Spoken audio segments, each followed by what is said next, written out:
ഷഫീദ്, ഈ പോലീസ് എന്തൊക്കെയും പുതിയ വിവരങ്ങൾ നൽകുന്നുണ്ടോ ഈ കൊലപാതകങ്ങളുമായി ബന്ധപ്പെട്ട്?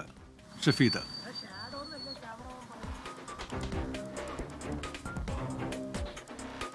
നിലവിൽ ഇപ്പോഴും പോലീസിന്റെ നടപടിക്രമങ്ങൾ പുരോഗമിക്കുകയാണ്. പോലീസ് ഇപ്പോൾ രണ്ട് പ്രധാനപ്പെട്ട കണ്ടെത്തലുകളിലേക്ക് എത്തിയിട്ടുണ്ട്. അതിൽ ഒന്നാമത്തെ കണ്ടെത്തൽ എന്ന് പറയുന്നത് ഇയാൾ സഞ്ചരിച്ച സഞ്ചാരപാത ഉൾപ്പെടെയുള്ള ടൈം ലൈനുകൾ CCTV ദൃശ്യങ്ങളുടെ അടിസ്ഥാനത്തിൽ പോലീസ് ഉറപ്പിക്കുന്നുണ്ട്. അതിൽ 10 മണിക്കും 10:30ക്കും ഇടയിലാണ് പേരുമല, ഞാനിപ്പോൾ നിൽക്കുന്ന പേരുമലയിലെ ഈ വീട്ടിൽ അഫാൻ അദ്ദേഹത്തിൻ്റെ മാതാവ്, അയാളുടെ മാതാവ് ഷെമിയെ കൊലപ്പെടുത്താനുള്ള ശ്രമം നടത്തുന്നത്. ആ കൊലപ്പെടുത്താൻ, അതായത് ഈ മാതാവ് കൊല്ലപ്പെട്ടു എന്ന ബോധ്യത്തിലാണ് ഇവരുടെ മൃതദേഹം ഈ വീടിനുള്ളിലെ അവരുടെ മുറിക്കുള്ളിലാക്കി പൂട്ടിയതിനു ശേഷം ഇയാൾ ഇവിടെ നിന്ന് യാത്ര ബൈക്കിൽ ആരംഭിക്കുന്നത്. അതിനുശേഷം 2 സ്ഥലങ്ങളിലേക്ക് ഇയാൾ എത്തിയിട്ടുണ്ട്. അതിലൊന്നാമത് ഇയാൾ ആദ്യം പോകുന്നത് പാങ്ങോടേക്കാണ്. അതായത് പേരുമലയിൽ നിന്ന് 28 കിലോമീറ്റർ അകലെയുള്ള പാങ്ങോടേക്ക് ഇയാൾ പോകുന്നതിൻ്റെ ദൃശ്യങ്ങളാണ് 12:38 എന്ന് മാർക്ക് ചെയ്തൊരു CCTV ദൃശ്യങ്ങൾ ഇപ്പോൾ പുറത്തു വന്നിരിക്കുന്നത്.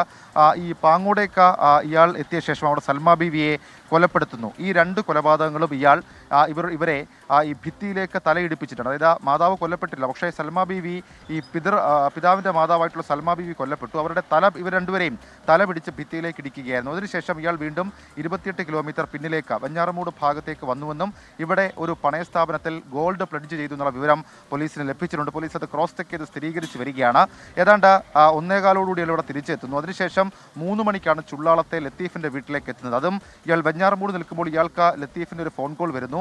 അപ്പോഴാണ് ഇൻസ്റ്റൻ്റായി ഇവരെ കൊലപ്പെടുത്താനുള്ള ഒരു തോന്നൽ ഇയാളുടെ മനസ്സിലുണ്ടാകുന്നത്. അങ്ങനെ ഇയാൾ ചുള്ളാളത്തേക്ക് പോയി അവിടെ ലത്തീഫിനെയും ഭാര്യ ഷാഹിദയെയും കൊലപ്പെടുത്തുന്നു.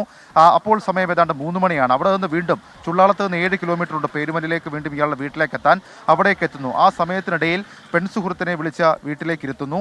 ഈ പെൺസുഹൃത്തിനെ ഏതാണ്ട് 4:30 കൊലപ്പെടുത്തിയ ശേഷം 5:30 സ്വന്തം സഹോദരനെ ഇയാൾ വീട്ടിലേക്ക് എത്തിച്ച് കൊലപ്പെടുത്തി എന്നുള്ളതാണ് പോലീസിന്റെ ഇപ്പോഴത്തെ കണ്ടെത്തൽ. അങ്ങനെ 6:30 ഇയാൾ വെഞ്ഞാറമൂട് പോലീസ് സ്റ്റേഷനിലേക്ക് എത്തി കീഴടങ്ങി എന്നുള്ളതാണ് പോലീസ് ഇപ്പോൾ പറയുന്ന കാര്യം. ഇനി ഇതിന്റെ മോട്ടീവ് എന്താണ് എന്നുള്ളതിനെക്കുറിച്ച് നാട്ടുകാർ നൽകിയ മൊഴിയും ബന്ധുക്കൾ നൽകിയ മൊഴിയുമാണ് പോലീസിനുള്ളത്. അതായത് ഈ പ്രണയബന്ധം വീട്ടിൽ അംഗീകരിക്കാത്തതുമായി ബന്ധപ്പെട്ട പ്രശ്നമുണ്ട്. 2, അഫാന് ചില സാമ്പത്തിക പ്രശ്നങ്ങൾ അടക്കമുള്ള കാര്യങ്ങൾ ഉണ്ടായിരുന്നു. കാരണം ഇയാൾ ഈ തൊട്ടപ്പുറത്തെ വീട്ടിൽ നിന്നൊക്കെ മാതാവിനെ കൊണ്ട് പണമടക്കം കടം വാങ്ങിപ്പിച്ചു എന്നുള്ള ഒരു വിവരമുണ്ട്. അതടക്കമുള്ള കാര്യങ്ങൾ പോലീസ് ഇപ്പോഴും ക്രോസ് ചെക്ക് ചെയ്ത് വരികയാണ്. കൂടുതൽ CCTV ദൃശ്യങ്ങൾ ശേഖരിച്ച് പരിശോധിച്ച് ഇക്കാര്യത്തിൽ സ്ഥിരീകരണം എന്നുള്ളതാണ് പോലീസ് ഇപ്പോൾ ഉദ്ദേശിക്കുന്ന കാര്യം. ഇപ്പോൾ വെഞ്ഞാറമൂട് SHO അടക്കമുള്ള ആളുകൾ പേരുമലയിലെ ഈ വീട്ടിൽ പരിശോധന നടത്തുന്നുണ്ട്. ചുള്ളാളത്താണ് ഇൻക്വസ്റ്റ് നടപടികളടക്കം നടക്കുന്നത്. ആറ്റിങ്ങൽ DYSP മഞ്ജുലാലിനാണ് ഈ കേസിന്റെ അന്വേഷണ ചുമതല, ഈ കൂട്ടക്കൊലയുടെ അന്വേഷണ ചുമതലയുള്ളത്. അദ്ദേഹം ഇപ്പോൾ ചുള്ളാളത്തേക്ക് പോയിട്ടുണ്ട്. തിരുവനന്തപുരം റൂറൽ SP ഉൾപ്പെടെയുള്ള ആളുകൾ അന്വേഷണത്തിന് മേൽനോട്ടം വഹിക്കുന്നുണ്ട്. റേഞ്ച് DIG ഉൾപ്പെടെയുള്ള ആളുകൾ അന്വേഷണ പുരോഗതി വിലയിരുത്തുന്നുണ്ട്. ആ രീതിയിൽ പോലീസിന്റെ അന്വേഷണം നടക്കുകയാണ്. ഈ നാടൊന്നാകെ വലിയ ഞെട്ടലിലാണ്. കാരണം 23 വയസ്സുകാരനായ ഒരാൾ, ഈ നാട്ടിലൊക്കെ വലിയ ഇൻട്രോവേർട്ട് സ്വഭാവത്തിലാണ് അഫാൻ പെരുമാറിയത്. അപ്പോൾ ആ രീതിയിലുള്ള ഒരാൾ നടത്തിയ കൊലപാതകം, അതിൽ സ്വന്തം മാതാവിനെ കൊലപ്പെടുത്താനുള്ള ശ്രമമുണ്ട്. ആ ശ്രമം അത് ഈ നാടിനെ ഒന്നാകെ ഞെട്ടിച്ചിരിക്കുകയാണ്. ഉന്മേഷ്. ഷഫീദ് റാവുത്തറാണ് വാർത്തയുടെ വിശദാംശങ്ങൾ നൽകിയത്.